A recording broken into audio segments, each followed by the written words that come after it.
Hey guys, Blaziken Blitz here, welcoming you to the El Paso Enteis Week 1,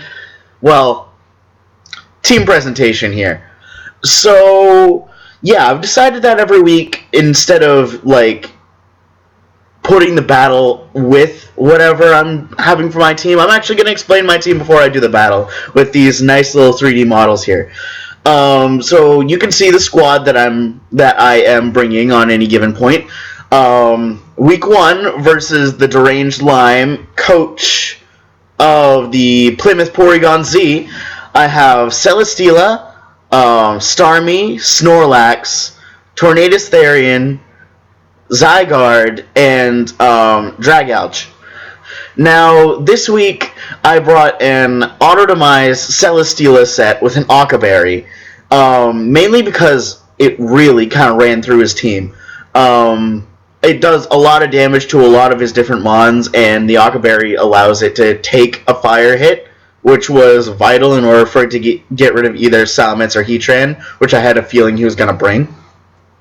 Starmie was a standard Life Orb set with stabs and coverage, along with Rapid Spin, so I could get rid of hazards.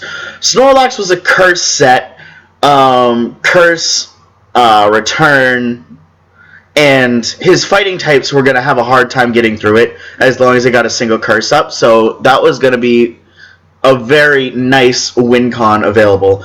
Tornadus, I brought a spec set because not very many things outspeed it, and not very many things like to run Scarf on his team. So, in general, he doesn't have a ton of things that are going to be hit by my physical coverage. So, bringing specs and having that extra power was going to be nice in this matchup. Dragouch was Draco Plate with Draco Meteor, Sludge Wave, Hydro Pump, and Dragon Pulse, I believe, was the moveset. It was either... No, it was Hydro Pump. That was mainly just to kind of hit things. It's one of those mons that can just kind of hit a bunch of other mons very hard. It's deceptive because it's got 97 special attack, but its Draco Meteor hits harder than Life Orb Latios, so that is nice. I also brought Dragon Dance Zygarde this week because a lot of his things that were base 100-ish. I wanted to outspeed them, and Dragon Dance was what was going to give me enough power, because otherwise it was just going to break through my Zygarde. But he was actually kind of weak to Dragon ground coverage, so having Dragon Dance Zygarde was a better move this time. So I'd faced Lime multiple different times. I haven't won against him at all, so going into the match I was really nervous.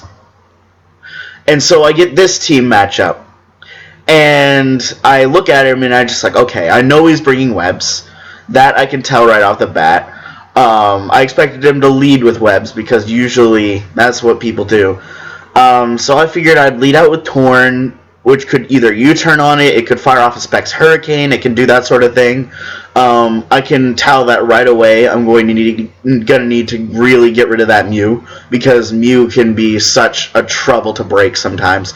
Other than that, Zygarde really runs through this, Celesteela really runs through this, Snorlax runs through it after Decidueye is gone, and so right off the bat I like my team matchup here, except for maybe Jolteon. So I start and I lead Tornadus like I said I would, and he leads Mew. And I was just well, I guess at this point I'm just going to U-turn because that's the safest play, it's super effective.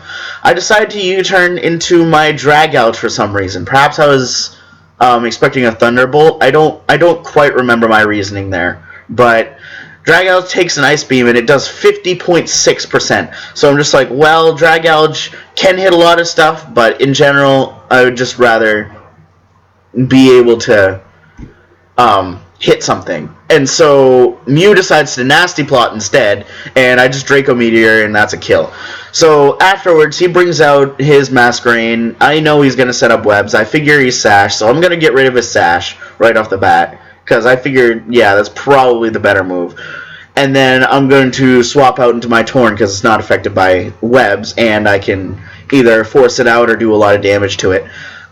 He decides to Icy Wind, and I wasn't quite expecting that. So I'm just going to U-turn because I don't want to keep getting Icy Winds in my face. And I'm going to U-turn out into my Celesteela, now that it's faster than me. And so Celesteela kind of gets in there for free. And I figure Celesteela usually isn't affected by webs. You don't have to usually worry about Celesteela and webs. So I figure I get a free auto-demise here because he's probably going to switch. And it doesn't care about its speed at all, so Icy Wind isn't going to do a whole lot. And so I auto-demise, and he brings in Decidueye. And so I Heavy Slam, and he Spirit Shackles, and I realize just how much I'm out-damaging him. And that's perfect. So he brings in his Masquerain, trying to intimidate me a little bit more, and my Heavy Slam connects and kills the thing. So at this point, I realize, well, I'm in a good position now. Celesteela can at least do some damage. He brings in Salamence here, and at this point, it's perfect for me to just go for the HP Ice.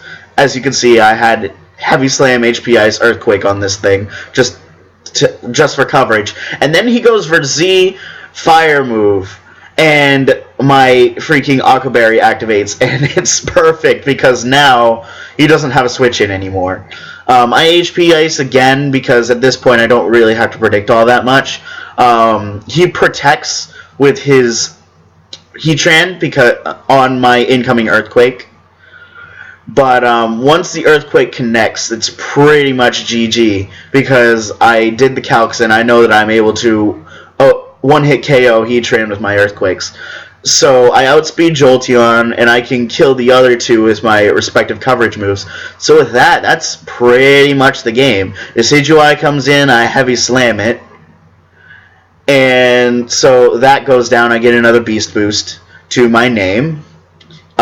He brings in Salamence, and I'm able to just HP Ice that. And that goes down. And then finally he brings in his Jolteon, which realistically I'm able to outspeed that too. So it's just GG from there. And it's a 6-0 victory for the El Paso Enteis. El Paso Enteis 1-0, 6-0 victory against Deranged Lime, coach of the Plymouth Porygon-Z. Now that is a way to start off the season. See you next week. Bye, guys.